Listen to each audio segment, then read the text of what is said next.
அனைவருக்கும் வணக்கம். சற்று முன் வெளியான முக்கிய அறிவிப்பின்படி கொட்டி தீர்க்க போகும் கனமழை, மக்களே உஷாராக இருங்கள். வளிமண்டல கீழடுக்கு சுழற்சி காரணமாக தமிழகத்தில் மீண்டும் பல்வேறு மாவட்டங்களில் கனமழை முதல் மிக கனமழை பெய்யக்கூடும் என சென்னை வானிலை ஆய்வு மையம் எச்சரிக்கை விடுத்துள்ளது. இதில் குறிப்பாக எந்தெந்த தேதிகளில் எந்தெந்த மாவட்டங்களுக்கு கனமழை எச்சரிக்கை விடுக்கப்பட்டுள்ளது என்பதை பற்றி நம்ம வீடியோல பார்க்கிறோம். சோ வீடியோவை ஸ்கிப் பண்ணாம பாருங்க.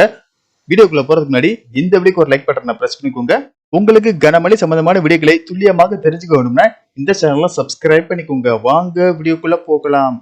தமிழகத்தில் கோடை வெப்பத்தின் காரணமாக மக்கள் பாதிப்புக்குள்ளாகி வரும் நிலையில் தற்போது புதிய அறிவிப்பாக வளிமண்டல கீழடுக்கு சுழற்சி காரணமாக தமிழகத்தில் பெரும்பாலான மாவட்டங்களில் கனமழை பெய்யக்கூடும் என சென்னை வானிலை ஆய்வு மையம் தெரிவித்துள்ளது. அதன்படி இன்றும் நாளையும் தமிழகம், புதுவை மற்றும் காரைக்கால் பகுதிகளில் பொதுவாக வறண்ட வானிலை நிலவக்கூடும். 10ஆம் தேதி கடலோர தமிழகத்தில் ஓரிரு இடங்களிலும், புதுவை மற்றும் காரைக்கால் பகுதிகளிலும் இடி மின்னலுடன் கூடிய லேசானது முதல் மிதமான மழை பெய்யக்கூடும் என்றும் உள் தமிழகத்தில் வறண்ட வானிலை நிலவக்கூடும்.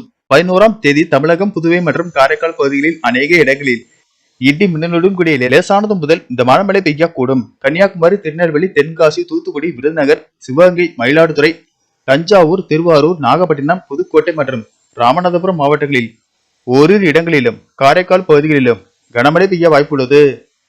12 மற்றும் 13ஆம் தேதிகளில் தமிழகம், புதுவை மற்றும் காரைக்கால் பகுதிகளில் ஓரிரு இடங்களில் லேசானது முதல் மிதமான மழை பெய்யக்கூடும். 14ஆம் தேதி தமிழகம், புதுவை மற்றும் காரைக்கால் பகுதிகளில் பொதுவாக வறண்ட வானிலை நிலவக்கூடும். மேலும் தமிழகத்தில் அதிகபட்ச வெப்பநிலை படிப்படியாக 2 டிகிரி செல்சியஸ் வரை உயரக்கூடும். சென்னை மற்றும் புறநகர் பகுதிகளை பொறுத்தவரை வானம் ஓரளவு மேகமூட்டத்துடன் காணப்படும் என்றும் அதிகாலை வேளையில் லேசான பனிமூட்டம் காணப்படும். மீனவர்களுக்கான எச்சரிக்கையின்படி 10 மற்றும் 11ஆம் தேதிகளில் தென் தமிழக கடலோர பகுதிகள், மன்னார் வளைகுடா, அதனை ஒட்டிய குமரிக்கடல் பகுதிகள், தென்மேற்கு வங்கக்கடல் பகுதிகளில் சூறாவளி காற்று மணிக்கு 35 முதல் 45 கிலோமீட்டர் வேகத்திலும் இடையிடையே 55 கிலோமீட்டர் வேகத்தில் வீசக்கூடும் என்பதால் மீனவர்கள் கடலுக்குள் மீன்பிடிக்க செல்ல வேண்டாம் என்று அறிவுறுத்தப்படுகிறார்கள். நன்றி, வணக்கம்.